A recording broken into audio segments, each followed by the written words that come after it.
Michael tapped his phone screen, the glow of tinder illuminating his tired eyes.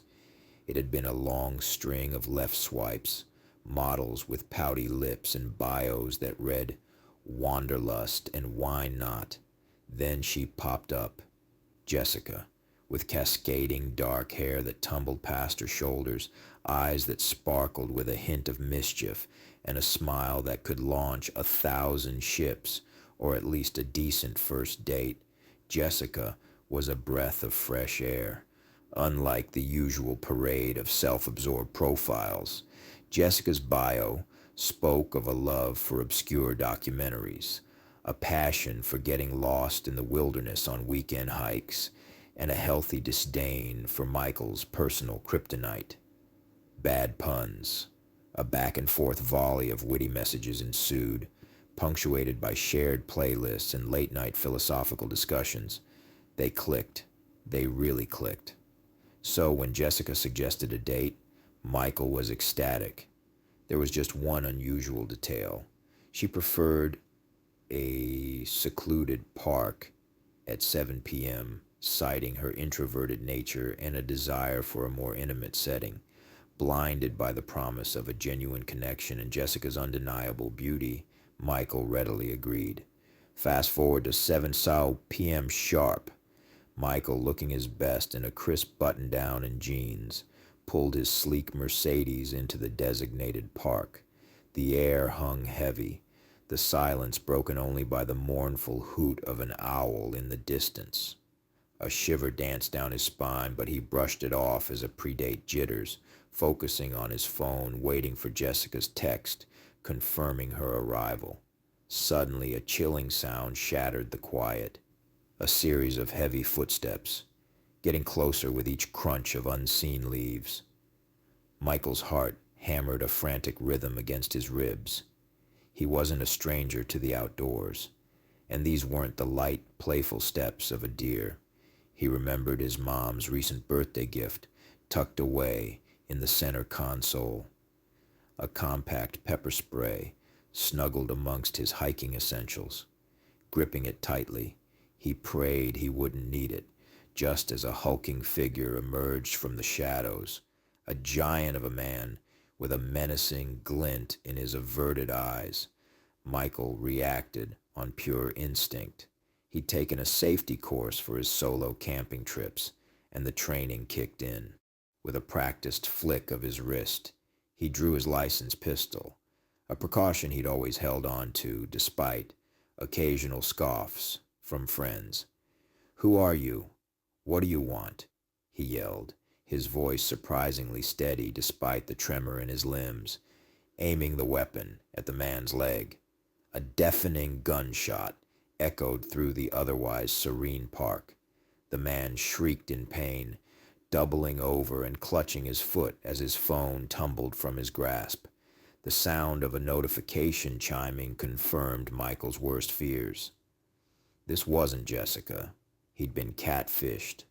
Relief washed over him in waves, quickly followed by a nauseating realization. He'd been lucky. His adrenaline subsided, replaced by a cold sweat of fear. Had he hesitated even a fraction of a second longer, things could have gone very differently. The thrill of the date, the intoxicating charm of Jessica's online persona, had completely clouded his judgment. He'd thrown caution to the wind, ignoring the basic safety measures he usually adhered to. The incident left a deep scar. It was a brutal reminder of the dark underbelly of online dating. There were people out there who lurked in the shadows, preying on the vulnerable with malicious intent. From then on, Michael vowed to be vigilant, public places only, friends informed about his whereabouts, no exceptions, and a healthy dose of skepticism, always. In the end, a disastrous date became a valuable lesson, a stark reminder that sometimes a little caution can save you from more than just a bruised ego. It could save your life. When I was 8, I stayed up late at night watching television. My mother always told me never to turn on the television exactly at 4:44 a.m. If you ever did, you would hear clicks and heavy breathing in the next room. If you do check, a black shadow with red eyes will glare at you. They also told me if I wore another person's glasses, I will see that person's death. It's true. I put on my mother's glasses, and since then, I've always been a little fearful of my father. Miguel, a janitor at a high school in Ecuador, was cleaning the building one late night. As he worked his way down the deserted hallways, an unsettling feeling crept in. Eerie sounds echoed through the emptiness, making him jump at every creak and groan. Curiosity, tinged with trepidation, led him to investigate a particularly loud noise coming from one of the classrooms. With a deep breath, Miguel pushed open the creaky door. A blood-curdling sight awaited him. In the dim light, a woman stood, with her head tucked grotesquely under her arm. Terror coursed through him. He flung his mop across the room and bolted out of the classroom, his heart hammering in his chest. He sprinted out of the school, adrenaline pumping through his veins. He didn't dare look back until he reached his bicycle. Mounting it, he pedaled furiously, glancing back every few seconds. In the distance, under the sparse streetlights, he swore he could see the figure chasing him. Panic fueled his speed. He pushed himself to the limit, the deserted streets blurring past him. Finally, he spotted a house with welcoming lights. Without a second thought, he flung his bike down and pounded on the door, screaming for help. A young man in his 20s, startled awake, answered the door, shotgun in hand. His father, a man in his 50s, emerged soon after. Miguel, babbling incoherently, blurted out his terrifying experience at the school. The kind family ushered him inside, calming him down and assuring him he was safe. Exhausted and shaken, Miguel spent the night at their home. In the light of day, Miguel rode back home, his encounter fresh in his mind. He recounted the whole story to his wife, and they both agreed on one thing.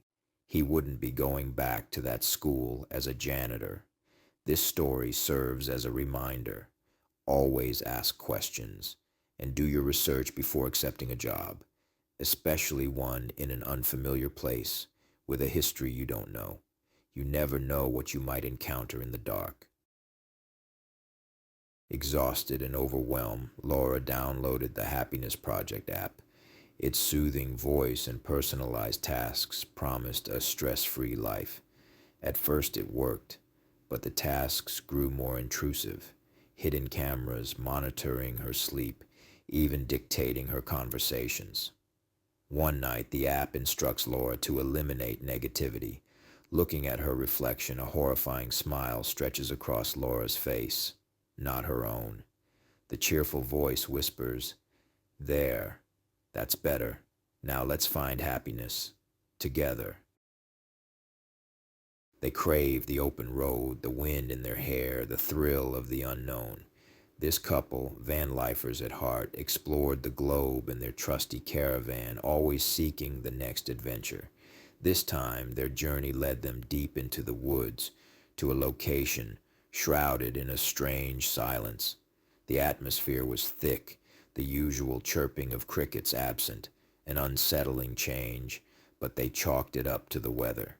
As night fell, they settled in, only to be jolted awake by a chilling sound, the rhythmic beat of African drums echoing in the distance, an unsettling omen they knew. The man, ever cautious, armed himself with his desert eagle. Leaving his girlfriend and their dog inside, he ventured out to investigate. The moment he stepped outside, the drums fell silent. With each step, the beat returned, growing closer with each thud. Adrenaline surged through him. He fired a warning shot, his voice booming through the stillness. "Back off, whatever you are." In the darkness he saw it, a hulking, dog-like figure with glowing red eyes. But that wasn't all. 6 more pairs of eyes, glowing eerily, materialized around him. They were surrounded. Panic clawed at his throat. He sprinted back to the van, screaming for his girlfriend to drive. As they sped away, his girlfriend glanced back. Her blood ran cold. 7 figures like the one he saw were chasing them, their eyes burning crimson in the night. They escaped, shaken to their core. The van life, once a source of joy, now held a chilling memory. They learned a harsh lesson. Not every place welcomes exploration. Some secrets are best left undisturbed, even in the vast beauty of the outdoors. Thanks for joining us on Fright Scream. Remember, for more chills, subscribe and hit that notification bell. Until next time, sleep tight, if you dare.